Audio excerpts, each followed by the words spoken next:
I am not going to charge in here singing a song like how I started most of my last videos. Okay, I'm going to restrain myself, but I do want to welcome you to another episode of Emboss or Toss. I think this is episode 6.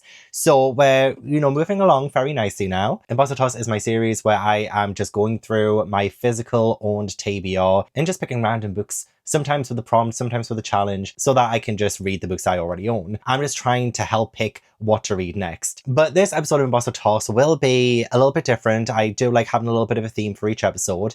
In this one was actually inspired by someone called Spooky and Cozy, who left a comment on, I think it was my previous Emboss or Toss, or some kind of video 2 months ago, where they said, I think you should do an Emboss or Toss where you read the first book in a series that you've never read, and if you don't like the first book, you unhaul the whole series. And I agree. Like, I have a few series where I haven't even really started, but I pretty much own all of the books so far. And to combine that with my Emboss or Toss, I do have my nifty little embosser, so whatever I end up reading and enjoying, I emboss it, and then if I don't end up enjoying it, I toss it. But the caveat for this episode is that I read the first book in a series I haven't even started yet, and if I don't like the first book, if I do end up tossing the first book, then the entire series will get tossed as well. So the stakes are a little bit high in this one because I do have a few series where, oh my gosh, like I've got some like special editions here. So the stakes are a little bit higher in this one. Trust me on that. So there are 6 series that I own all the books of, and I haven't even read the first book yet. I mean, I do have more in this collection, but some of these I am saving for things like our fantasy bingo, for instance. So I mean, you might be able to see here, but I have the Powder Mage trilogy here. Haven't read a single one of these books, but I do want to kind of save the first book for an our fantasy bingo prompt.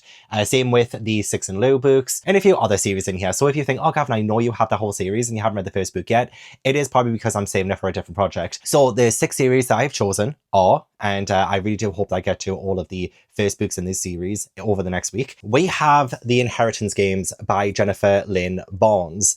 And I have, I think, all of the Fairy Loot editions so far of these. Like, they are genuinely so beautiful, and I've always wanted to read The Inheritance Games ever since I was a Waterstones bookseller a few years ago, and it was a really popular young adult mystery series. So I really wanted to read it then, but I just never had the chance. And now I guess it is time to read it, or I unhaul the entire series. So I'm really hoping that I do end up enjoying this, because I don't want to have wasted money on the rest of this, because no, my luck, I'll be too lazy to sell them and I'll just donate them to my library instead. So that's one of the series that I need to do. I don't know the order I want to read these either, but we can wing it. I also have the Nevernight series by Jay Kristoff. I've never read Nevernight, and that is I don't need to tell you or keep telling you, oh, I haven't read the first book. That's the point. These have been on my TBR for a very, very long time. And I think my Dark Dawn edition was like a Waterstones exclusive when it first came out as well. So shows you how long I've intended to read this series. So Nevernight will be the book that I read in this video too. I also have the Scholarman series by Naomi Novik. So I will be reading A Deadly Education in this video. These are all Illumicrate editions, I think. Or maybe the first book was Illumicrate, and then the second and third book are Waterstones editions. And again, this has been on my TBR since it came out. So how long ago was that now? 3-4 years potentially. I am finally going to get to an Olivie Blake book in this video too, because I own a lot of Olivie Blake books that I haven't even read yet, because I kept seeing Waterstones do beautiful exclusive editions of them, and I was like, well, I don't want to miss out, do I? So should we do a thing where if I don't like the Atlas 6, I unhaul every Olivie Blake book that I have? Or should I just keep it to the series? I feel like I should just keep it to the series, because I might not like Atlas 6, but I still might enjoy something else by Olivie Blake, and I again don't want to have wasted money on these books just to get rid of them without giving them a chance. But if I don't like the first book in the series, okay, I've talked myself out of it. I'm just going to get rid of this series if I don't like the Atlas 6. I will not get rid of the other Olivie Blake books. But yeah, I have all of the Waterstones exclusives of these, and it's been a long time coming. I pretty much love that all of the books I'm attempting to read in this video are backlist books, like really like long backlist books. Like they've been on my shelves for way too long. You will have seen them in the background of my videos for such a long time. So the next one would be The Bone Shard Daughter by Andrea Stewart. This one is like a more recent. I think I only got these last year from Fairy Loot or the year before. So I haven't had these for as long as I have the other ones, but I have known of The Bone Shard Daughter, and it has been one that has caught my eye for a long time. I just didn't have the book until last year or the year before. So now is the time to read it. I think out of all of the books that I'm attempting to read in this video, The Bone Short Daughter is probably the one I'm the least excited for out of all of these so far. But there is one more series that I need to do. And this one is a lovely middle grade series, Skandar and the Unicorn Thief. I keep putting this on a TBR and then it just never happens. My love for middle grade has dwindled over the years, but I still ended up getting the entire Skandar series, and they are all of the Waterstones exclusives as well. And I believe there is a 5th book coming out this year. I want to know if I'm going to enjoy the series before getting the 5th book. So I have to like this one, or all of these are going, and I'm not going to get the 5th book. I'm not even going to pre-order it. I'm not even going to go, oh, but I'll miss out if I don't get it because I have all the other ones. Waterstones exclusive? No, bitch. You finally have to read Skandar and the Unicorn Thief by A.F. Steadman because you're not going to get the 5th book unless you like it, okay? Like, that is essentially what I'm telling myself. So it's suddenly just gone very, very dark right now. I think it's going to start raining, which is great for me. Just came back from Mallorca where it was bloody hot. So these are the 6 series that I am planning on tackling in this video. So which one do I fancy reading first for Emboss or Toss episode 6? Maybe The Inheritance Game. No, actually, I think this is the most stakes. I'll save this one because I feel like it could be a good cliffhanger. Should I split this? No, I won't. This could be a good little incentive to keep watching, I guess, because there's more stakes in me not liking the Inheritance Games, because that would be 5 books I would have to unhaul. So maybe A Deadly Education could be the first one that I read. 2020. I've had this one for 5 years. Let's start with A Deadly Education. I have Patreon sprints in 15 minutes. I will begin this little journey today. And I wasn't expecting this to be the first one, but here we are. So if you do end up enjoying this video, please give it a like, subscribe if you haven't already, and let's get into potentially a big purge. If I end up tossing everything in this video, that will be 21 books that I'll be tossing. Or I could be embossing 6 books, because I won't be embossing the sequels until I've read them, of course. But there is the potential to emboss 6 or toss 21. I just paid before starting this vlog update. And as I was paying, I was looking down, I was thinking, where does it all go when it flushes? So now I have this desire to look up a YouTube video to explain where our waste goes as soon as we flush the chain. Because I was just picturing, you know what, I'm not going to go into it. I am about to wrap up sprints in 20 minutes. We are currently doing the final sprint. And I have been reading A Deadly Education this entire time. I am on page 135. So I made it 135 pages into this. And I am going to DNF. I am not the biggest fan. And so what this book is about, we follow Galadriel. And already I knew, okay, like, her name is supposed to be ridiculous. Obviously we know Galadriel, that name from The Lord of the Rings. And I don't really like it when a main character in a literature novel is named after another, like, iconic literature novel heroine. I just find it really distracting. I know there was probably a point there that her name was supposed to be ridiculous, but I didn't like it. It didn't serve the story. And I don't really think there was that much of a story to begin with. I feel like a lot of this is probably mostly vibes, because the plot of this, I think, is very thin. I love the premise of the fact that these students are all in the Scholomance. The Scholomance is like this magic school where there is no exit, and they essentially have to survive until graduation day. And there are these, like, Malefica, I think it is. I'm just reading this physically. I wasn't listening to the audiobook, so I don't really know the pronunciations. But Malefica, I think, were the things that are, like, killing students and stuff like that. So, like, students have to survive, essentially. And that's pretty much all that this is. There isn't really a plot. That sounds like a plot, but the way that this is written, it isn't a plot. All of these things are just, like, happening, and the characters are just there. Like, it's hard to explain, but Elle, aka Galadriel, the main character, there hasn't really been that much happening so far. I kind of knew from the first chapter that this might not be for me, because the first chapter itself, not only was it rather boring, but a lot of it was just telling us, like, the history of the Scholomance and giving us, like, random pieces of trivia about it. We were learning so much about, you know, Elle's past and her family and her life. And I'm like, I don't need to know all of this right now. None of this I will remember, because none of this is relevant to what's happening now. You know, like, I didn't need to know that. I would have much preferred it if all the information we got in, like, say, the first chapter, it continued on. There was a lot of telling, not showing. If that was just, like, more sprinkled throughout and told to us when we needed to hear it, I would be fine with that. But there was so much info dumping to begin with. And it was like very stream of consciousness. It was very just like yappy, which I do like a good yap. Every now and then I really do. But this was feeling a little messy. It was feeling a bit all over the place. So besides that as well, I'm not a big fan of Galadriel as a character either, because it just feels weird saying her name is Galadriel. She comes across as like very like ungrateful straight away. And she isn't coming across as like the most likable to begin with too. I mean, I like the intrigue of the first line. I decided that Orion needed to die after the second time he saved my life. Selfish of me, you'll say, to be contemplating with murderous intent the hero responsible for the continued survival of a quarter of our class. Yeah, that does sound really selfish. It sounds really bad. And she never really like improves or anything like that, at least to the point where I read.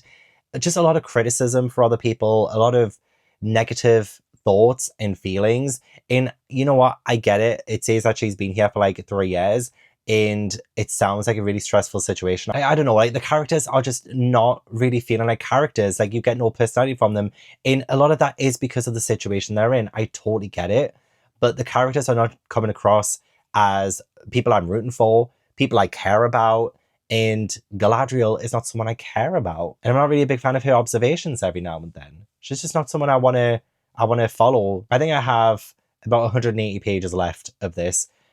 I'm not going to follow a character I really don't care for that amount of time. So I'm definitely going to call it quits on A Deadly Education. The writing style itself, like I feel like it being written is not terrible. I wouldn't rule Naomi Novik out as an author I potentially read from in the future, but I don't think the series is going to be for me. And as I'm doing Patreon Spoons as well, a few people have said, oh, I don't think this is going to be the series for you kind of thing. So people do know me, but this was an Illumicrate book back in 2020. And so I didn't really pick getting this book, but I did pick getting the sequels from Waterstones when they came out. One, because I worked at Waterstones at the time and I got these half price.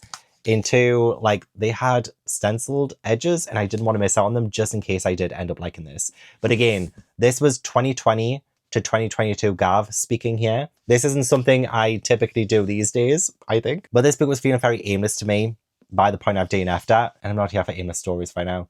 Maybe if I didn't mind something that was a bit more vibey than plotty, then maybe I would enjoy this more. But I'm not that gal today. I am not that gal today. So it is meaning, unfortunately, that I will be DNFing the entire series and I will be tossing the entire series. But these books have been on my shelves for the last like 3 to 5 years. So it's going to actually feel a little bit weird not having these on the shelves. You know, when you've had books on your shelves for that long, and I've got books on here that have been on these shelves even longer, but I'm so used to these spines. I'm so used to seeing this, and it's just tripping me up that they're not going to be there anymore. So I will most likely end up donating these books to my local library, as I will most likely do with the books that I toss in this video. And I will say as well, actually, I was talking about this before, that I didn't annotate, and I'm not going to annotate any of the books that I'm reading in this video just in case I do end up unhauling them. And I was thinking, okay, but I do want to annotate books. Like I do like underlining passages that I find interesting so I can refer to them as a reviewer, but I didn't want to ruin the book and not be able to donate them if I don't end up liking the book. So I am going to start using the transparent like sticky note things so that I can still underline in books that I'm maybe unsure if I'm going to end up keeping. Like say if I'm reading Dungeon Crawler Call, for instance, obviously I'm just going to write in those books because I'm going to keep them forever. I freaking love them. So that's a series I know I enjoy. But for books that I'm not 100% sure I will love, I feel like annotating with transparent sticky note things will definitely be the way forward for me. So I'm going to try and get my hands on those. Probably won't be able to get them on time for like this episode, but it's definitely a solution. And it does mean that I can donate A Deadly Education to my local library with a clear conscience, because if I donated it and it had been like underlined and written in and all of that, then I don't think they would have been able to accept it. They could have sold it on, but I feel like this would be very good to have in my library. These would be amazing on the shelves, I think. Ana-Alicia ne sais quoi to the place. So that's one series getting tossed. No idea what to read next, honestly. I will sleep on it. I have just finished training and I'm currently on my way home. My local library has just reopened, so I have a couple of books here and more in my bag too, because I'm filming my library challenge at the same time. And I'm so excited to get home because in about an hour and a half, I get Ash and Tobu back. My sister is going to be dropping them off. So she took them before I went to Norway. And that was like 2.5 weeks ago now. So I have not seen Ash and Tobu for 2.5 weeks. And I'm so freaking excited to see them. And I thought maybe I might have to wait longer to get them because my house had a flea infestation somehow. They weren't even here and I got a flea infestation. So I managed to sort that out. And when my sister and mum came yesterday, we just checked the house, made sure everything was fine. There might be a flea somewhere we might have missed, but it's not bad now. It was really bad last week. My ankles were bitten to hell and it looked really bad. And when my mum said, oh, well, you've got a wedding coming up, like another one next weekend, why don't we keep Ash and Tobu until the 2nd of September? And I was like, can't do that. Can't do that. That would mean I would be away from Ash and Tobu for a month. They haven't been home for, like, they wouldn't have been home for a month. If I got them back on the 2nd of September, couldn't do it. I was ready to cry. I was like, no, bring me my babies. Do not keep them from me. They stop for just a second, though. I'm really fucking tired. Oh my God. But yeah, I'm on my walk home now. I want to make sure I want some like toys and stuff out, make it really feel like home for them again. Because I've missed them so much, you have no idea. I have missed them. That's one of the worst things about traveling, is that I miss Ash and Tobu. So yeah, I'm so excited to get them back. You have no idea. So my library's reopened, my local library. I get Ash and Tobu back. Just been in Norway, just been in Mallorca to see my friend get married. And I'm going to see another friend get married at the end of this month. Can this month get any better? I don't want to jinx it, especially since we started with DNF in a series to begin this video. But I will be doing the next series very, very soon. Me babies are back home. You're back home. I missed you so much. Wait, Tobu. Wait, Tobu, are you, baby? Oh, I missed you. I missed you. Oh, I miss you both so much. I love you. Oh, I love you. Oh, I love you. Oh, Ash as well. I love you. I missed you. Are you happy to be back home? Are you happy to be back home, are you? No, yes you are. Yes, you are. You're so happy. I love you. Oh, I love you. Oh, I love you. Oh, you're so cute. So cute. I love you. You want some food? You want some food, Papa? You sure do. Oh, God, I just love you. Oh, my boys look so grown up right now. You're so big. You're so big. Oh. Oh, I knew you loved this. How was your vacation, Tobu? How was the vacation? Oh, are you tired? All that traveling's tired you out, has it? Tobu.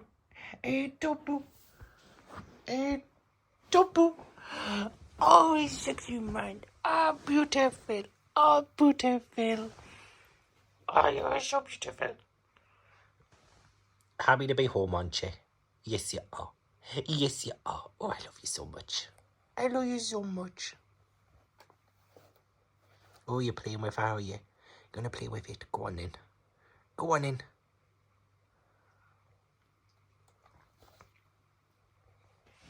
Oh, you're so cute. Oh, God, I love them so much. I love them so much. Oh. Never leave us again, okay? Even though it was my fault, never leave us again. Looks like we made it. Look how far we've come, my baby. We might have took the long way. We knew we'd get there someday. They said, I bet they'll never make it. But just look at us holding on. We're still together, still going strong. Still, you're still the one I run to, the one that I belong to. You're still the one I want for life. Still, you're still the one that I love, the only one I dream of. You're still the one I kiss goodnight.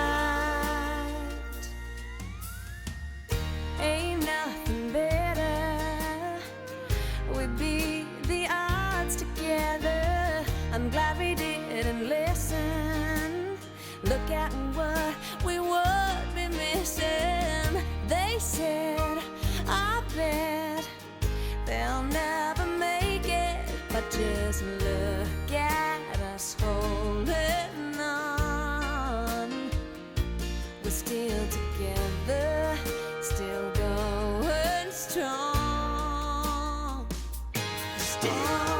You're still the one I run to, the one that I belong to. You're still the one I want for life. You're still the one that I love, the only one I dream of. You're still the one I kiss goodnight. You're still the one.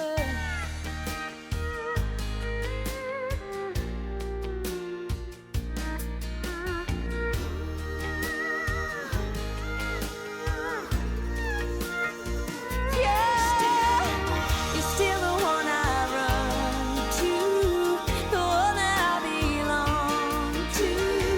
You're still the one I want for life.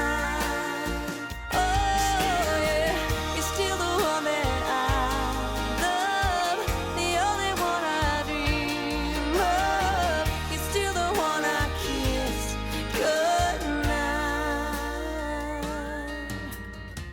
I'm so glad we made it. Look how far we've come, my baby.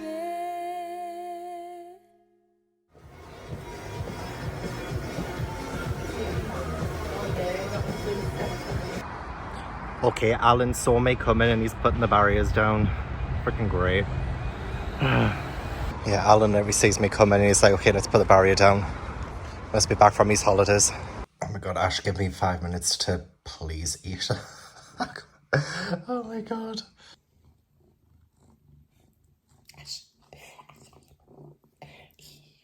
Well, as you can see, the little shit won't leave me alone. He's attached to the hip, I swear. Whenever I try to eat something, he will get in my way. Whenever I try to sit in here to do work, he will get in my way. And you know, he's just a little cutie, but he also has fleas. Yeah, I wasn't able to get rid of all the fleas apparently, even though I thought I did such a good job, still didn't do as well as I thought. And the poor Baba does have fleas, so I'm using like the flea treatments and doing everything I possibly can to get rid of them. We've been through this before, haven't we, Ash? We'll get rid of them eventually, yes we will. But yeah, it makes it harder as well because he's getting all over me and I feel a little bit gross when he does, because like literally fleas. I hate them. I hate fleas so much. And I was attacked by them as well, wasn't I? I was attacked by them last week. So it's not your fault. It's probably my fault for bringing them in. So I apologize. I'm so sorry. But yeah, I was, okay, it's been a couple of days since I last did the Emboss toss. I've been filming my library video. I have been filming a One Piece video. Say, like, he's got the good seat. And I'm sitting on a stool. And, oh gosh. I'm sitting on a stool because he wanted the good seat. And, like, nah, he just wants this. He just wants me. He's so cute. I just love you so much. But yeah, I did a One Piece video yesterday for my manga channel. And literally, he wouldn't leave me alone. Would not leave me alone. Even that video that I've got uploaded, like, you don't have to go and watch it or anything. But if you want to see just how obsessed Ash is with me at the minute, no, don't go on the table. Don't go on the table. There's no room for you. There's so many books and things on the table. Don't do it. And also, I'm wearing my F1 stuff because I just did... Well, you'll know when you see my library challenge video. Anyway, I never wear my caps forward, so, like, this is not great for me, so I'm not a big fan of my hair right now. But anyway, sorry, yes, back to Emboss Toss. I have read all of Skandar and the Unicorn Thief by A.F. Steadman, and I really liked it. I thought it was really good. I ended up listening to the audiobook of this like 2 days ago, like all of it from start to finish, when I was with Ash and Tobu, because I wanted to make sure I gave them all the attention and love in all the play times that they needed. So the only way I could do that was if I listened to an audiobook. So I listened to this on BookBeat at 2x speed, and I don't mind that because, like, even though that is a little bit of a slower speed for me, like, do you see what I mean? Like, do you see what I mean? Like, there was no way I was going to sit down and read this physically with this little shit around. I mean, he would have settled on my lap and stuff, which is, like, great. But, like, the audiobook helped, okay? And the audiobook was very good. So this one does follow Skandar. And this gave me such massive, like, Amari and the Night Brothers vibes. And I love Amari and the Night Brothers. And this is set in a world where people do become bonded with unicorns. And if you don't bond with a unicorn, that unicorn could go wild and dangerous. And it sounds a little bit silly because like unicorns really, but actually I really enjoyed the depiction of unicorns in this. I thought it was really good. There were maybe a couple of fart jokes too many for my liking, but no, I thought the depiction of like the unicorns and the actual world itself was absolutely fine. And if you like boarding school, like magical boarding school kind of stories, you will enjoy this. I also really like Skandar's sister and the way that she kind of reacts to it. So Skandar's sister, like she really did try to like herself get accepted into like this magic boarding school, and there's like tests and everything and you have to apply and stuff like that, but it's Skandar who gets picked and she has to like be happy for him while also feeling jealous about it. I kind of like that as well. It was one of the things I fixated on was like character relationships and how they interacted with one another, because I don't think I've read a middle grade story where a sibling, at least not that I can recall, where the sibling was happy for the main character, but there was something else lurking there because they also felt like they deserved a chance. But obviously we have Skandar, he's the chosen one. And I will say, this book is very, very tropey. I don't think it does anything new or original with the tropes that it presents. So like the whole chosen one thing, I feel like I've read a million times before. The world itself was trying to be unique, but I don't think it was like overall unique. I do think the unicorn aspect of this was definitely the most unique thing about it, and definitely the most interesting to read, of course. But again, I don't think it like really did anything different from like say something like Amari and the Night Brothers or even like Nevermore and stuff like that. So I feel like if you enjoy those stories, you'll enjoy this too. But yeah, I probably needed something like a little bit different for me to like really feel fully invested. Character work was absolutely fine. Love the anxiety rep as well. There were some times when I thought maybe background characters weren't like fleshed out enough and stuff. Like some bullies were just like so two-dimensional, and I felt like some of the dialogue came across as like very amateur and like things that I don't know, like you were probably reading a middle grade from like 20 years ago, not like a middle grade of today. So I felt like there was a little bit of an imbalance between like where this was wanting to be set and like the kind of tone it wanted to take. But I did have a fun, entertaining time. And yeah, anything else to say about it? I will say I don't think it's left me wanting to continue on. I don't think I really want to read more, unfortunately. And I have had, you know, the entire series for a while. And this came out, I think, at the tail end of my working at Waterstones. And I had a colleague who said, oh, you need to read this. Like, this is amazing. And like, while I totally see the hype, I totally get why people have kind of jumped on this. I don't think I personally like got the hype. Say, for instance, like one of the main things and one of the main takeaways from this book is the whole unicorn aspect of it, which I did think was really good. But like some of the, I don't think like a lot of it was earned from the main character. I don't think the main character did enough without going into spoiler territory. Obviously, you know, people need to bond with these unicorns, and I just didn't really feel like some of it was, you know, earned. You know, I don't feel like there was enough of a challenge. I don't think there was enough depth there. I think some of it was maybe just a little bit too easy. But again, I think children will definitely love this. I think this is definitely one of the more recent big things in middle grade literature. You know, we had Nevermore and Skandar and like Amari. I feel like those three definitely like belong in the zeitgeist when it comes to popular middle grade fiction of today. But I don't think I'm going to emboss this, which does mean we have yet another tossing of a series. I apologize so much to the people who are so excited for me to read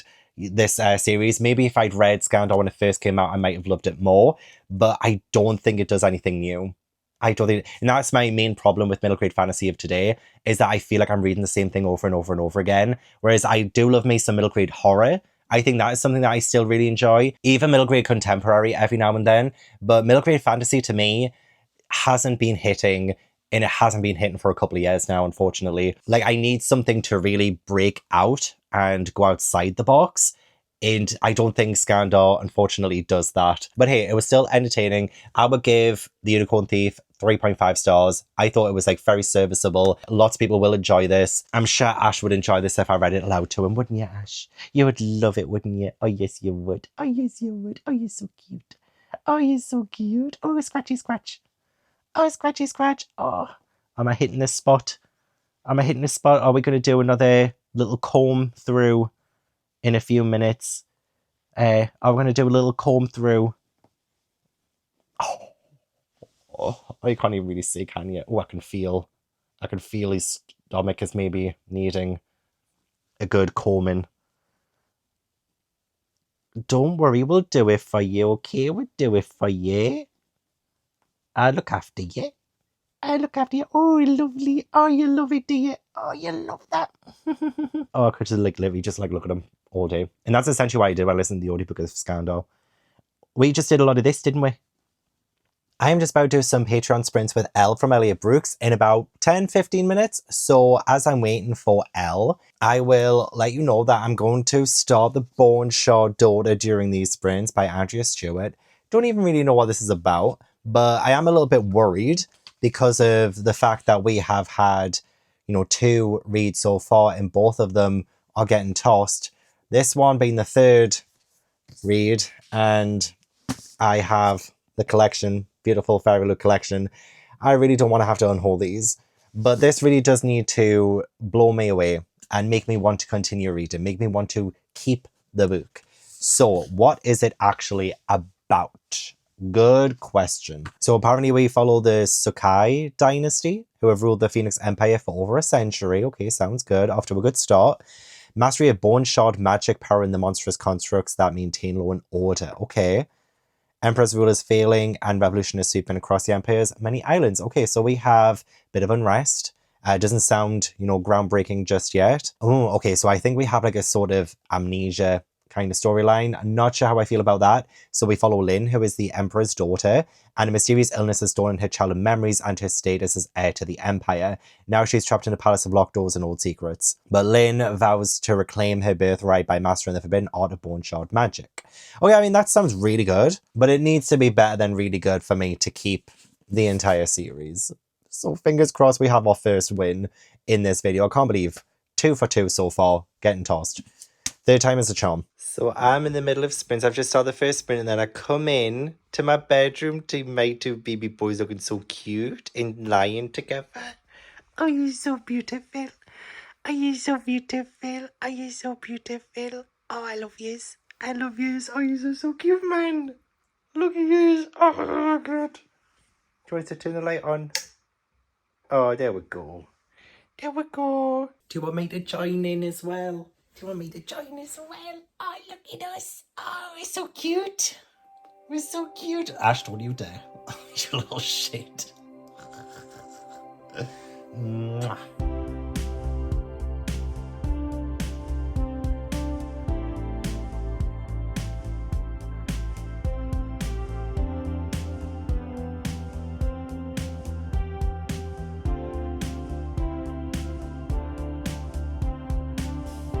Highways getting closer. It's never been my place to be. You don't know if you're still awake and haven't had a dream for weeks. Traffic's getting slower. Maybe something is about to breach while the red lights blind me. The air is still so sweet as it can be. I won't let go. Baby, I will follow you anywhere. Carry the weights you bear, like hands in a shared bed. In this time and place, every second with you I celebrate. I'll follow you anywhere, like stars in the floodplain.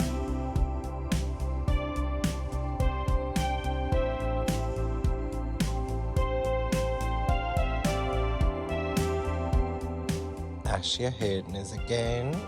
Ow. Ow. Ow. Ow. Ow. Ow. Ow. Ah, that really hurts. Ah. Ah. Ow. Ow. Ow. Ow. Ow. You don't. Ow. Oh my god, like the amount of marks I have on my body now because of you and your biscuits. Oh. Ah. Oh god. Oh god. It is currently Saturday night and I'm about to do True Crime and Wine Night with my patrons. We're watching One Night in Idaho, The College Murders on Prime. I'm very apprehensive. It's a case that really does unsettle me and upset me. But I have my wine ready and another bottle just in case I need it. with some popcorn, some dolphins, and ready to go live in, how long do we, nearly 10 minutes. So not long now. Okay, we need to do a little bit of a catch up from the last couple of days because it's been a couple of days. A couple of days ago, I did the reading sprints with Elle from Elliot Brooks. Love them and love Elle as well. She's just so great. I did start The Bone Shard Daughter by Andrea, which I'll talk about in just a minute. And then did anything else happen yesterday? I ended up editing the entire part 2 of my Haunted Castle video. That's not coming out until October 28th. Today is August 23rd? No, today's August 24th. So I ended up editing that 2 months early. But then again, I've been editing my vlogs of Halloween videos months early anyway. So very happy to get part 2 done yesterday. It's taken a long time. I was editing bits and bobs of it all week last week. And yeah, finally got that done. And now I just need to edit part 3. And bear in mind, I went to the Haunted Castle over a month ago now. So it's taken a while to get it done. But it will get done. So I just have one more pre-filmed vlogs of Halloween video to edit, and then I am free. I can focus on the ones I need to film now. That's essentially how I spent yesterday. And then I did the True Crime and Wine night last night as well. And honestly, it just breaks my heart. That Idaho case just breaks my heart. I knew about it when it first happened, but it wasn't until I think last month when I got recommended a video leading up to the sentencing of BK that it kind of came back into my mind. And it just hasn't left my mind since. Just those poor kids, Kaylee, Maddie, Xana, and Ethan, they had their entire lives ahead of them. It just breaks my freaking heart. Just seeing like how amazing they were. Like the documentary I watched on Prime, I thought did a really good job at honoring the victims. Like you found out so much more about them. You saw a lovely side of them, and you saw so many pictures and videos of them. And I feel like it just made them like more like real to your brain. Whereas a lot of true crime documentaries I've watched for True Crime and Wine nights, they don't really do the victims justice a lot of the times. But I do think the one on Prime did the victims justice. I'm just heartbroken. All that. So it was a bit of a sad time yesterday. But it was still nice to hang out with my patrons for a few hours and watch that. So I do actually have another live show tonight with my patrons. We're watching Once Upon a Time again. We're still on season 5. We're about to watch the 100th episode. So we started Once Upon a Time back in November. And now we're on episode 100. And like, I can't wait for it to be over now. I'm not going to lie. Like, I'm just not having a fun time with Once Upon a Time anymore. I love the first 4 seasons, and then season 5 has just been rough. So I'm hoping it gets back on track. But I do have quite a lot of time before that. It's still early morning on the Sunday. Made myself my second coffee of the day. And yeah, so I'm going to start reading more of The Bone Shard Daughter. I also have the audiobooks. I'm going to do like some immersion reading today. If I just buckle down and get it read, the audiobook series I can get done in like 5 hours. So that would be impressive if you ask me. But yeah, I'm on page 41, which actually doesn't sound like very far. But I feel like I've gotten such a good sense of this so far that I am genuinely really enjoying it. I think this will be the very first Emboss win of this video. I love the writing style. I've already told you what this is about, I believe. So yeah, I love the writing style so far. I thought it was dual POV to begin with, but I'm on chapter 5 and it's a different POV character. And I really like the moving around of the characters because I'm seeing a whole different side of the world. Something happened, I think it was at the end of chapter 3, that was like so big. I was like, oh my god, that's actually like so exciting and so big and epic to happen so early on in this book. And like, what does that mean? Like, what does that entail? Like, am I going to find out more about that and why that happened? And I really hope I do. I like the world building as well. That's kind of like slow going so far. Like, I'm not learning too much about it just yet. It's definitely been more character driven so far, especially with Lynn. Lynn is the titular Bone Shard daughter. And hopefully I said titular right. I've been getting, okay, so on sprints on Friday with Elle, you're going to laugh at this. I don't know why I'm bringing this up because I'll never live it down. But you know that word, R-A-Q-U-I-A, no, I'm spelling it wrong. Requiem, essentially, is the word. Requiem. Well, I didn't know how to pronounce that. I thought it was pronounced requiem. I thought it was requiem. So I said that during the live show, and I got slated for it. Everyone was laughing at me, including Elle. Elle, if you're watching this. And so now, like, whatever I say, like, maybe I say it a different way. You think, oh, maybe it's just his accent. Maybe it's just, like, a regional thing. No, I think with requiem, it's because, you know that song Requiem for a Dream or Requiem for a Dream? I never knew what it said because there's no lyrics in that. So I thought it was Requiem for a Dream because I thought it would rhyme. So I've lived my entire life thinking Requiem was pronounced Requiem. Okay? So there's a little nugget of information for you. But yeah, now I'm thinking titular. I say titular character. So hopefully that's the right pronunciation. I don't know at this point, honestly. You guys You guys roast me in the comments, I don't give a shit. But yeah, I have not been annotating because again, I'm waiting to get some good, like transparent sticky notes and things that I can do some underlining. I'm trying to find some that will fit an entire line. So if anyone has any recommendations for transparent, like annotation thingamabobbies that will cover an entire paragraph or an entire line, that would be great. A lot of them just look too small. So if you have a good website, preferably not Amazon, then that would be great to get some of those so I can do that. But now that I'm feeling, I don't want to jinx it, but now I'm kind of feeling a bit confident that this is going to be an emboss. I've got my pen and I think I might do some underlining and some writing in this. Like I do feel like I really don't want to jinx it. I really do not. But I want to be able to remember things, you know? I want to be able to pick out the passages that I like, talk about them a bit better. Because so far I feel like all I've said is like very general, basic, random stuff. So I want to be able to talk about this better in the next update. Because I imagine the next time I talk to you, I'll have finished this. Because I am literally just going to sit here, put the audiobook on and just read. I may try and do some house chores every now and then as well. But for now, I literally just want to enjoy my coffee, sit down and read. Ash, please do not. Please do not. Oh my gosh, like this is new. Like this is new stuff I got from Gymshark. See? Oh my god. Ash, I keep having to like get him off me. I don't know if you can see this, but like these are new pants as well. And there's a drool mark off Ash. It was on me for like 2 seconds and he got drool on me. And that was like half an hour ago and it won't come off. Like he drools on me too much and he biscuits me too much. I've got like little cuts on my stomach because he's just too powerful with the biscuits. I just want some peace. I want to feel dry. I don't want to get so wet off his drool. I don't want to hurt. I don't want to feel pain. Like he is so cute, don't get me wrong. Getting the snuggles is like so cute. And I just want to, I want to squeeze him. But he's too much. So back it up, mister. Back it up. I can't right now. I'm busy. Tobu, help. These are so comfortable as well. Like, these are so comfortable. I don't want him to ruin it. Because he ruins my shirts as well. He clips the material too much and it just ruins the shirts. And like, this is brand new. Everything I own is ruined. Anyway, enough complaining. Time to read. Night is pressing slower, whispers through the heat. Every mile a little older, your voice keeps guiding me. I've seen the skyline breaking through clouds that used to hold me down. And even when the night drags on, I hear your voice, that quiet sound, saying not all lost is gone. And I won't let go, even if the sun forgets to shine. Your heart will still be mine in every dream and play. We'll leave the past erased, only forward with a quiet grace. I'll follow you anyway,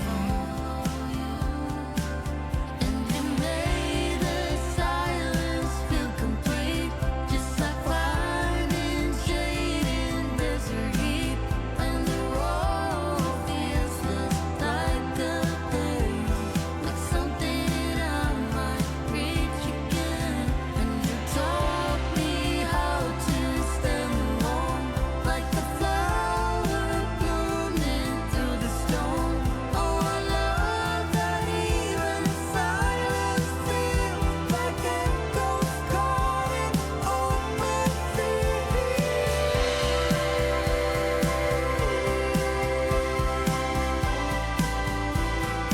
Baby, I will follow you through the fire,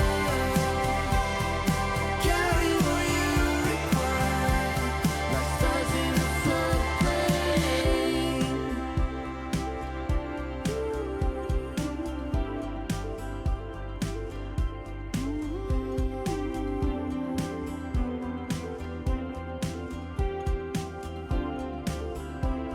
Like stars in a floodplain.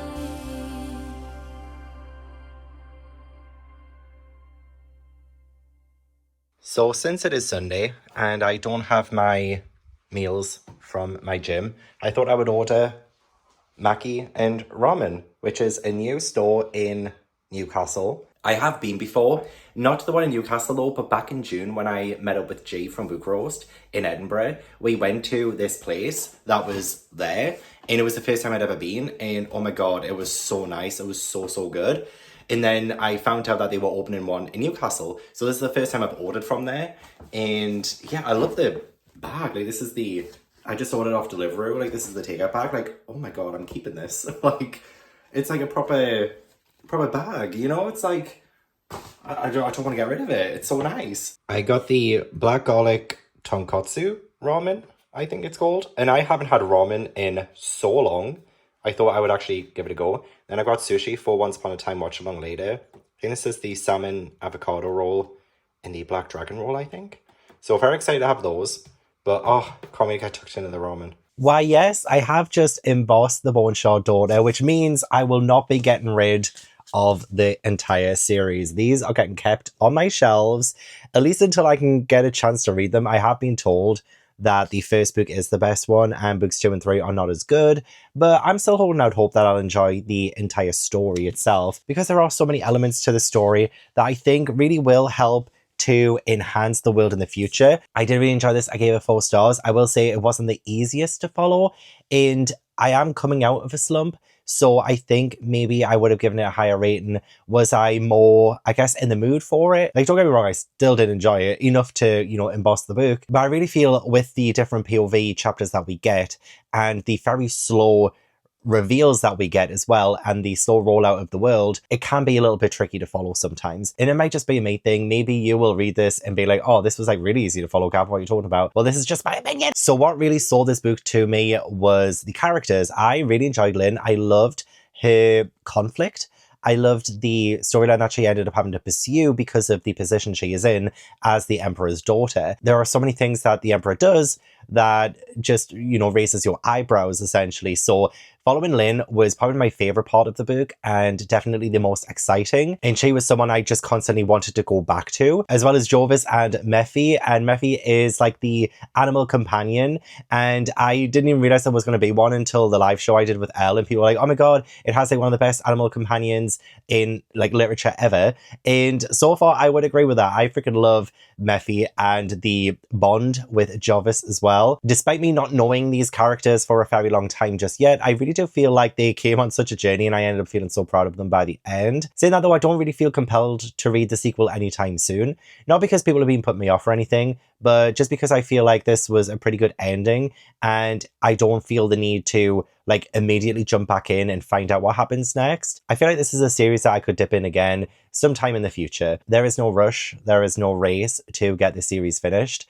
But it's one of those ones that I'm kind of happy to have on my shelves so that I can just dip into it. Oh, I loved all the stuff to do with like the bone shard magic, as well as the constructs as well. That was a really fascinating aspect and element to this world also. I definitely did end up underlining quite a few things in this as well. And yeah, so I'm so glad that I embossed this, because if I had to unhaul this, I would have felt so bad. Last thing to say about it, I guess, is just that I thought it was really well written. Maybe I would have preferred things to be more spoon-fed to me when it comes to the world building. But Andrea Stewart was like, no, bitch, you're gonna have to figure some of this out yourself.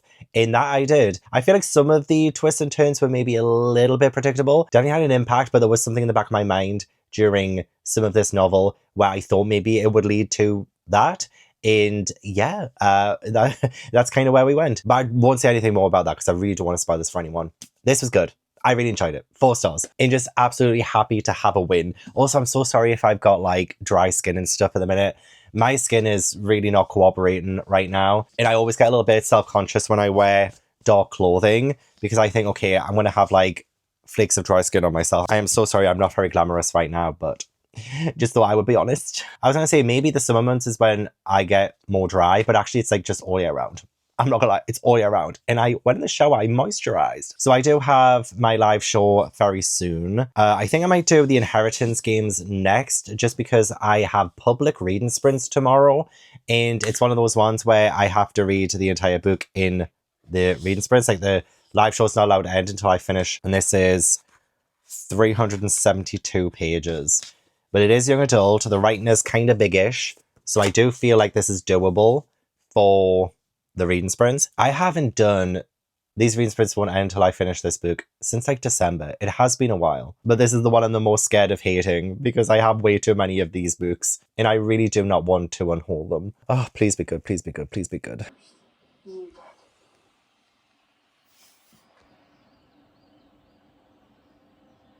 Can you keep a secret? Carl has been up to. This is book 4 in the Dungeon Crawler Carl series. All of my vlogs are spoiler-free, so don't, worry. I will not be spoiling anything ever for you. But this is book 4, so even more so I won't be able to, talk super specifically about what's going on, but, the advancement in this world and this system. It's a leather fairy wing, perfect for this book, and I'm moving right along. The problem is set myself up for absolute failure, so, if I don't get it, then I don't get it. I have put a little dog here for the location that I have to make it to. It doesn't seem too crazy, but, ultimately 119 pages is a lot of pages too.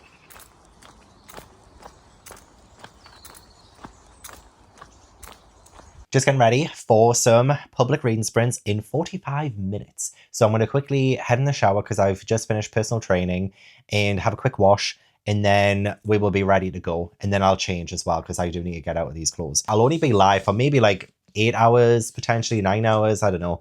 I don't know how long it's going to take to get through 372 pages during sprints. We do become a chatty bunch on those public ones and also the Patreon ones as well. We're always chatting. So I'm going to try and be as strict as possible so I can get through this today. This one follows Avery, and when a billionaire dies, he leaves his entire fortune to her, even though she has no idea what her connection to that billionaire is or the family there as well. So I believe the family of this billionaire aren't happy that they aren't getting the money, I think. Yeah, apparently she needs to move into the mansion she's inherited, filled with secrets and codes and the old man's surviving relatives. A family hell-bent on discovering why Avery got their money. It says there's only one rule, winner takes all. I'm like, rule for what? I know this is called the inheritance games, but she's going a deadly game everyone in the strange family is playing. I mean, does anyone remember Ready or Not? The horror film? Sounds a little bit like that. But what deadly game? And why is she even doing, if she inherited that mansion or whatever, kick them out. Kick out the family. Come on. I am very intrigued to find out, the connection and stuff. And I have been enjoying young adult fiction again this year, especially with my reread of The Hunger Games earlier this year as well. Oh my gosh. And then Don't Let the Forest In I read twice this year, and that's young adult. So yeah, I have a feeling I might enjoy this. Oh, don't want to jinx it, but... I'm the queen of the castle. Get down, you dirty rascal. Get down. Hey, Ash.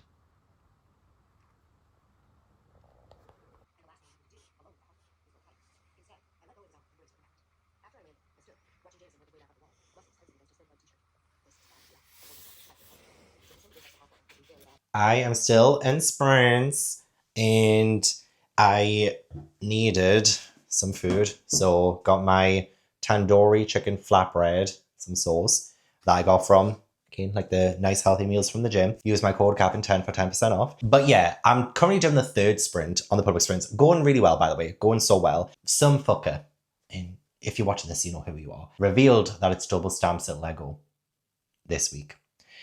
And God damn it. So I'm currently going through. I can't afford it.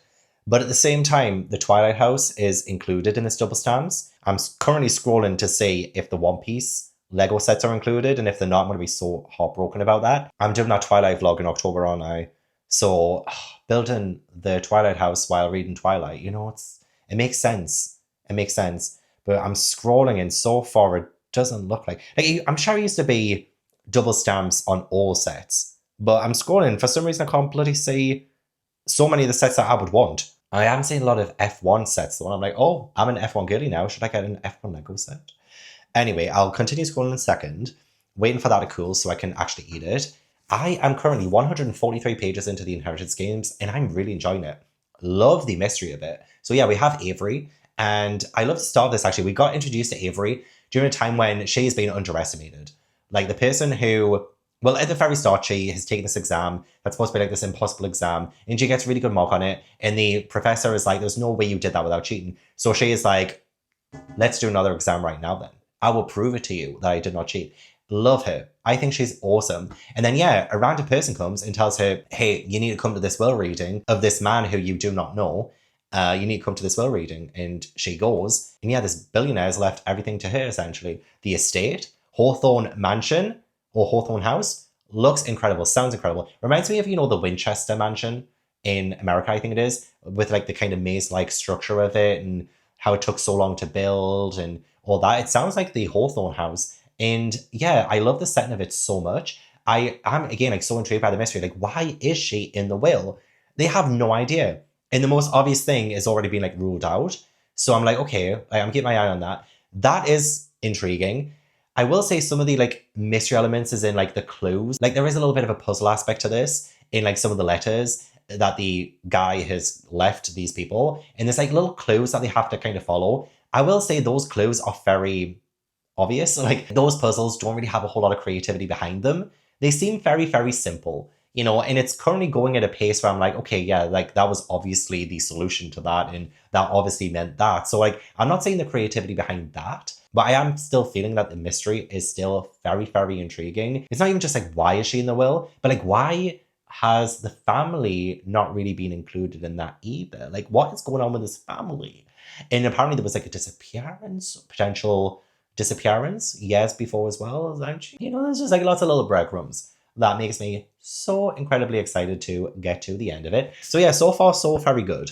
It is so very good so far. But yeah, we've done 2 50-minute sprints so far. So I got to page 143 in that time, doing our third. Probably won't get as much read in this sprint because I am talking to you guys because you're very distracting. Thank you very much. It's looking like I might enjoy this enough to keep the series. But I am actually starving now. I'll give you like more thoughts when I've actually finished it and stuff. I still have no idea how long these sprints will go for today. Hopefully they don't go past 10 o'clock. I kind of want to go to bed at a decent time, maybe around midnight, and I like a couple of hours to just chill. So hopefully it goes until around by then. So I probably should just shut up and get back to reading. I am immersion reading as well, by the way. I have the audiobook on Everend, and I'm currently listening at 2.5 times speed while reading along physically on these sprints. And it's working a treat so far. Really enjoying it. Oh, and also now back to scrolling the Lego double stamps options as well. And like a lot of these look more like the children's Lego sets. I'm like, where are the big sets in here? Oh my god, I'm on page 7 now. There's only 11 pages. Oh, like I would love a book nook as well. Like, have you seen the Lord of the Rings book nook or the Sherlock Holmes book nook? I really want those too. But I'm scrolling and I'm being so disappointed right now. But hey, at least the Twilight House is on there, I guess. And maybe I already have enough stamps from before to get enough money off that it won't actually be that expensive.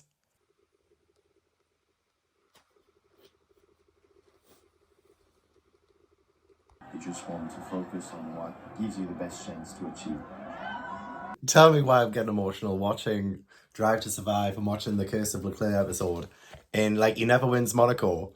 And he finally wins Monaco. Oh, I was so happy. Getting so emotional about it as well. I'm like, oh, he's been wanting this forever. I'm watching this as if I've, been a fan for like forever. But no, you get sucked in so easily, don't you, Ash? Don't you? You get sucked in so easy.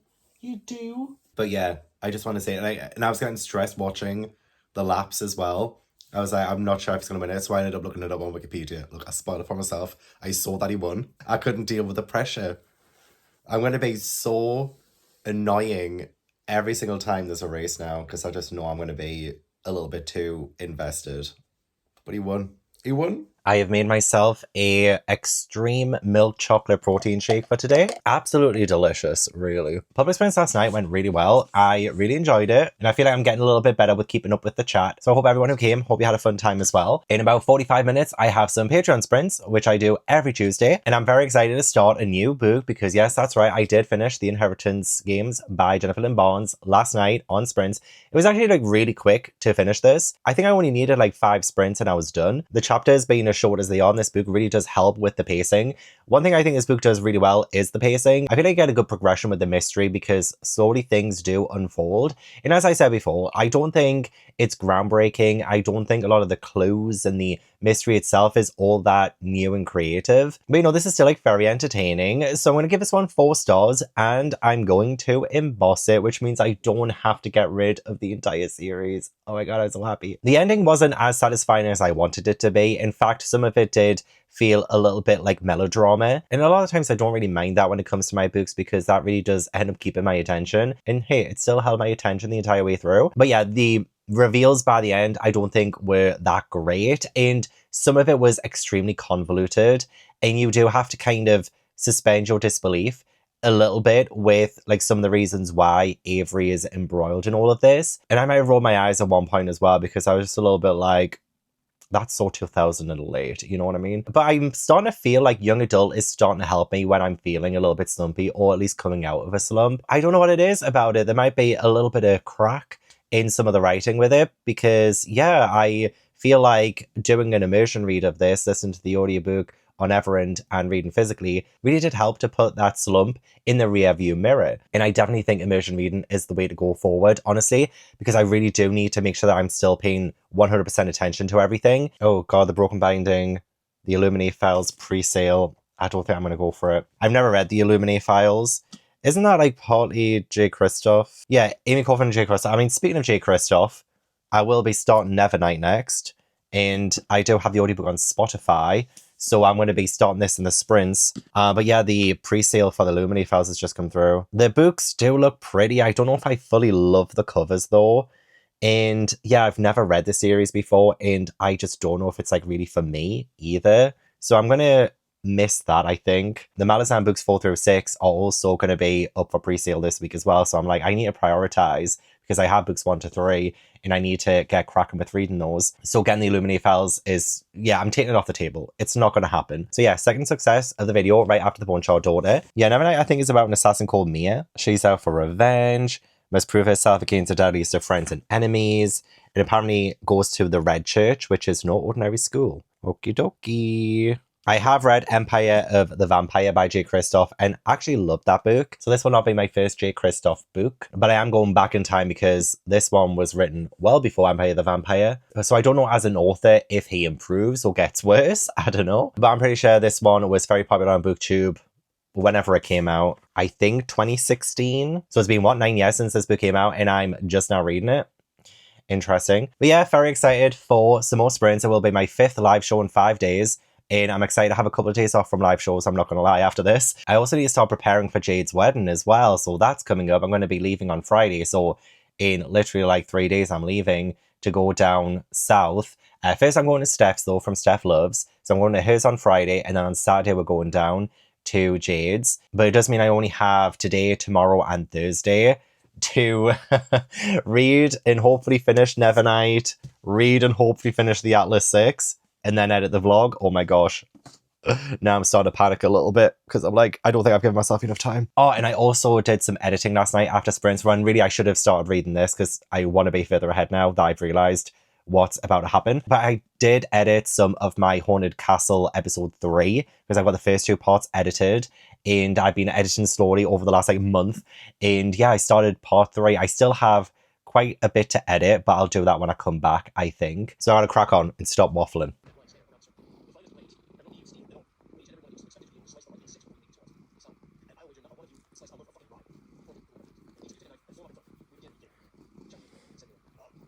A hangout of really cool, nice people. It was a good time. Yeah. Yes, and all the viewers that came up and shook our hand and we got to meet. It is currently time for bed. I brushed my teeth. I'm going to put my little sleep tape on as well. Really does help with the snoring, but also helps that when I wake up in the morning that I don't have a dry mouth, which is also very great. Toby, is it time for bed? Toby. So I'm going to put this on and I'm going to put on my ASMR. I always have to listen to ASMR before I can fall asleep. So I'll give you a little like sneak preview of like what helps me to actually sleep. Ash, we're ready for bed. Say both my babies are now in the bedroom. I like to keep that closet door open as well for them, because sometimes they like to go into there. But as soon as I put this on, I can't speak. So let's get it on. Let's get it on.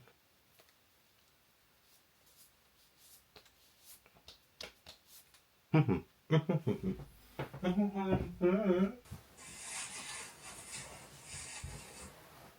go. All all tucked in now. You had a long day, didn't you? You deserve a good nap.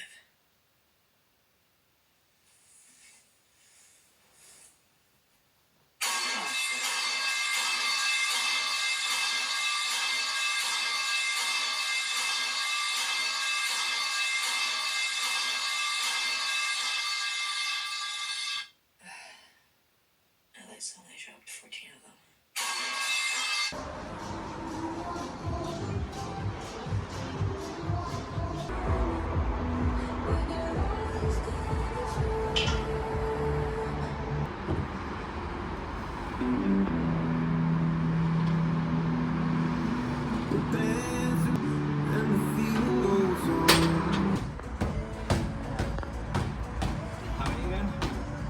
12.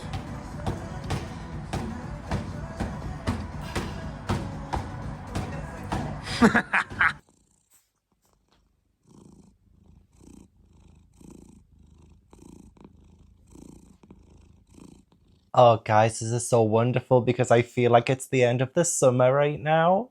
The skies are grey, it's starting to rain, and I've heard that where I live, it's going to be raining for the next week. Pretty much oh my god, like not even just next week. I'm going to try not to dox myself right now. Look at that. Look at that weather forecast. It even has, oh my gosh, Wednesday, Thursday, and Friday next week, there will be thunder and lightning. Oh my god. Yeah, literally end of summer now. Only thing I don't like about that is that it will get darker earlier. And I like having longer days. You win some, you lose some. Just like Nevernight by Jay Kristoff. So it is later in the day, the next day. I did my Patreon sprints yesterday, but they did not go well. I had connection issues. It was lagging. It was not the best time. And I only got a little bit red during that, and then I had to continue afterwards. So I was only live for like 2 hours, but I continued to read afterwards.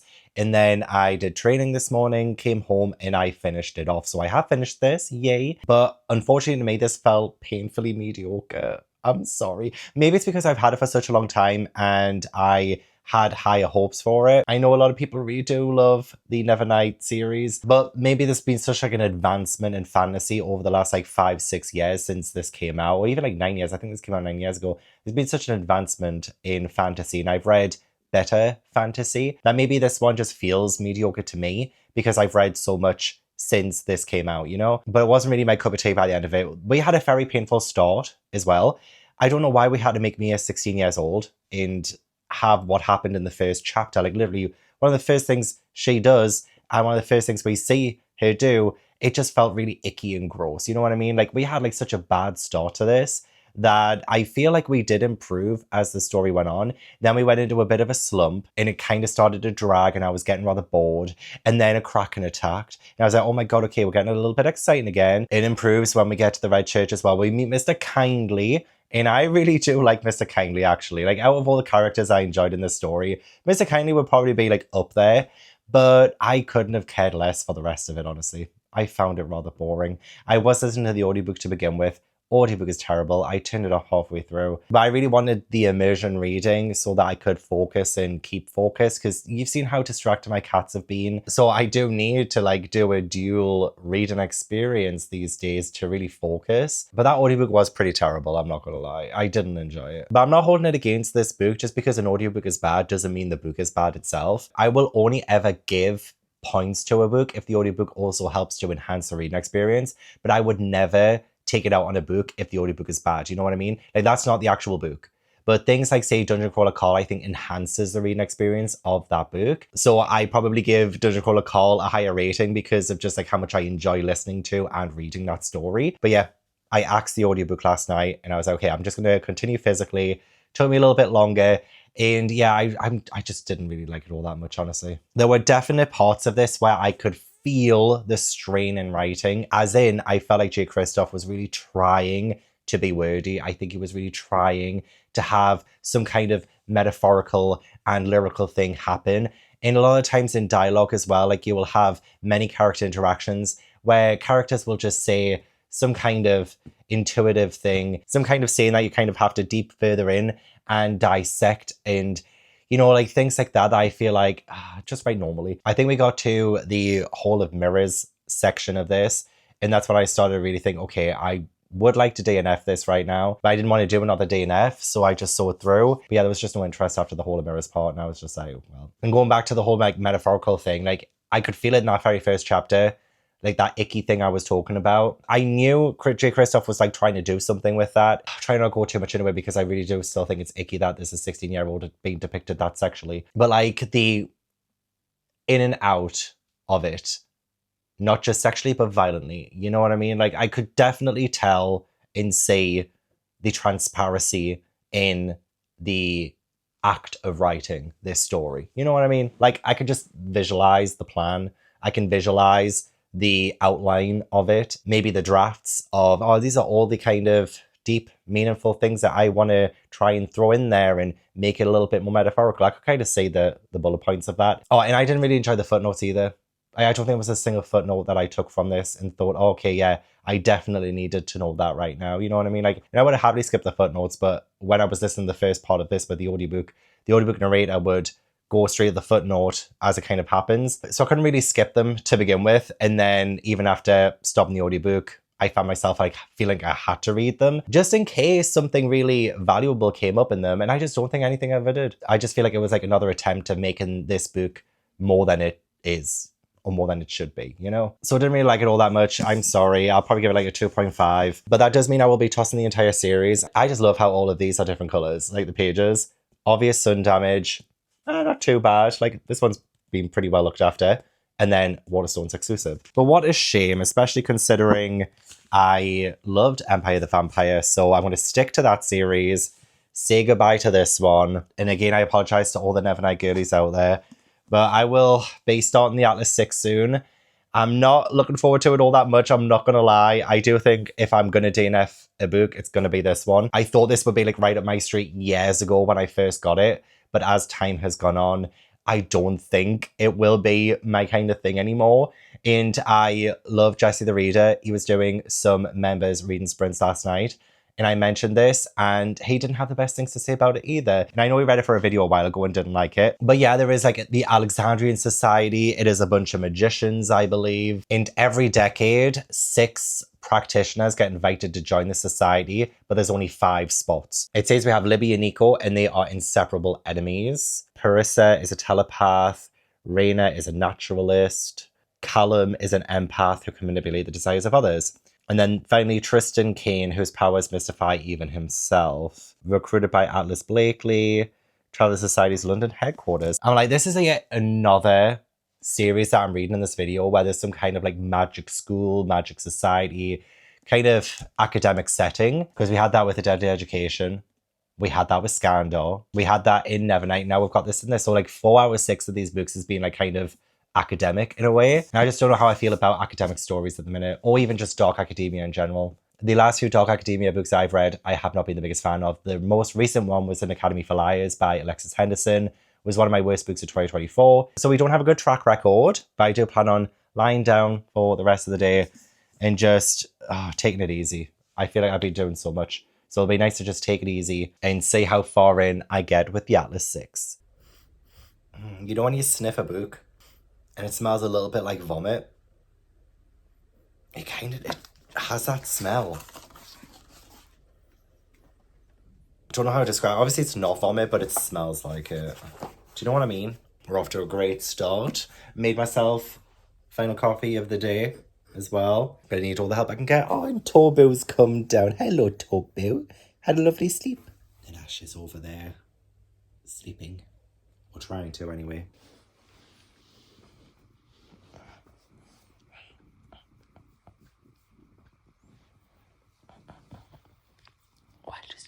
Okay, I will say I am fascinated by the Library of Alexandria, 100%. And the actual text itself, we're off to a good start, okay? I am still trying to find so many positives about it to keep me engaged. But I love the fact that we're talking about the Library of Alexandria. I honestly have a fascination for that, so it's a win.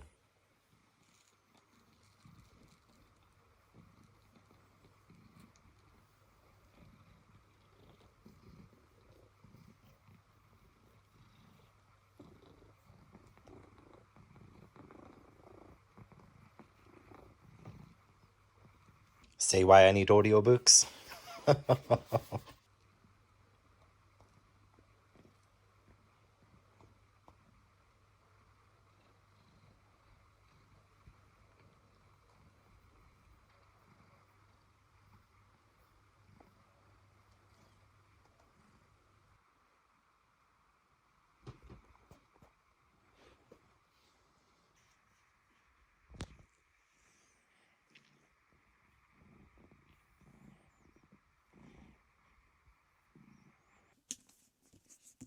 I've DNF'd.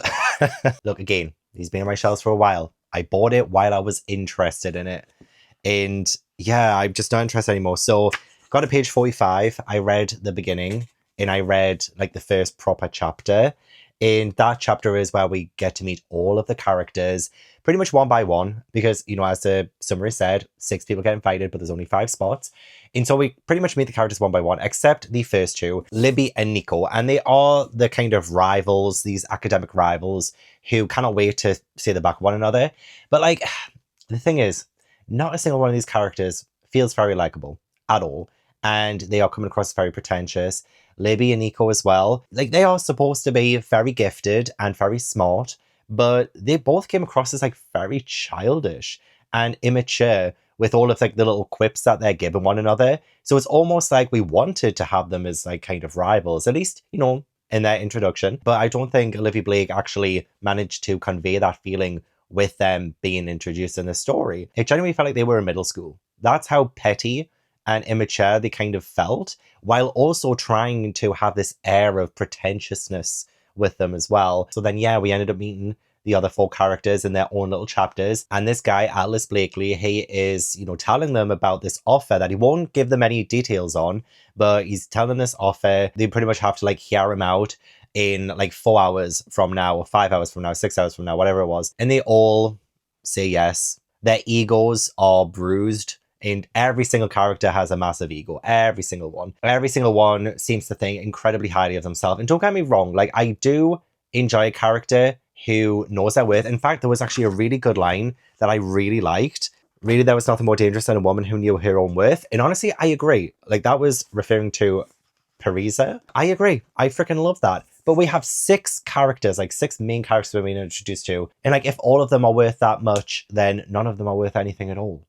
They just all feel very similar to one another. And I just don't want to read an entire book or an entire series where we have these pretentious main characters battling off with one another, talking to one another, thinking they're being smart, thinking they're being clever with the things that they're coming out with because they're better than the other person. The kind of setup of the story as well, I read in Skandar. Like, you know, you have someone approaching them, telling them about something, and then buggers off, and they have to kind of decide what to do. Except that happened like 5 times at the start of this story. And I was just like, okay, I'm over the repetition now. Afraid to say I didn't love a lot of the writing either. I thought Jay Kristoff was bad, but I really did enjoy that first part. I enjoyed the very beginning, talking about the Library of Alexandria and stuff. Like, I was fascinated by that. But then the characters were introduced, and I was like, I don't like that. It would be my worst nightmare hanging out with these 6 people. I would prefer to take something out of the oven without oven gloves on, rather than spend a minute in a room with any of these characters. And yes, I'm probably being unfair. I went in with low expectations. I kind of felt in my gut that I've moved on from wanting to read this story. Times change, people change. Maybe the characters change in this too as the series goes on. Maybe they become a bit more humble. Maybe they become a bit more likable. But you see my TBR. Ain't nobody got time for that. So that does mean I will be tossing the entire Atlas 6 series out the window. I'm kidding. Let's stand up for this a little bit. Again, all the books I'm tossing will be getting donated to my library. So, to summarize, we had the Scholarman series by Naomi Novik. This will be getting tossed. We have the Skandar series by A.F. Steadman, and this one will also be getting tossed. We have the Drowning Empire series, and this one is going to be kept. I embossed the first book. And again, with the Inheritance Game series by Jennifer Lynn Barnes, I have embossed the first book, which means I am keeping the series. I will be tossing the Nevernight series, unfortunately, by Jay Kristoff. And finally, I will also be tossing the Atlas 6 series by Olivie Blake. And that means we have quite a lot of books that are getting unhauled. And Ash has taken my chair that I was just sitting on. Oh, look at him. Oh, look at him. Oh, you're so high up, Papa. You're so high up. In total, this is 13 books that I will be unhauling and giving to my library. And I've embossed 2 books. And in total, I am keeping 8. So overall, there was definitely a higher toss rate over emboss rate. But in all seriousness, I have learned my lesson about buying an entire series before even reading the first book. So I would say this was still definitely worth it. And I've learned so much over the past week and a bit of what I kind of like in a series. And it might help in future videos to kind of look at a series I have on my shelves and wonder, is that series still for me? Or has my interest on that series expired? And unfortunately, that seems to have been the case for a few of these series, but still very happy for these 2 wins. But that is the end of the video. Thank you so much for watching. I really appreciate it. Don't forget to leave this video a like if you enjoyed and subscribe if you haven't already. Leave all the comments down below. Let me know what you thought of the video. Let me know if there was a series that I read that you don't agree with or that you do agree with. And anything that you think I probably should have given a better chance. Any series that actually improve over the first book. Maybe that's happened in this Unhaul that I'm doing. Maybe there is a future book that I probably would have enjoyed more. But again, like this was a much needed culling of some of the series that I own too much of without having read the first book. I want to give a huge thank you to my patrons for supporting my channel. If you'd like to join my Patreon, then the link is in the description box. But yeah, I hope I will see you in the next video. Bye. Say bye, Ash. Say goodbye. Say bye-bye. Are you such a beautiful boy? You're so beautiful. Let's go to sleep.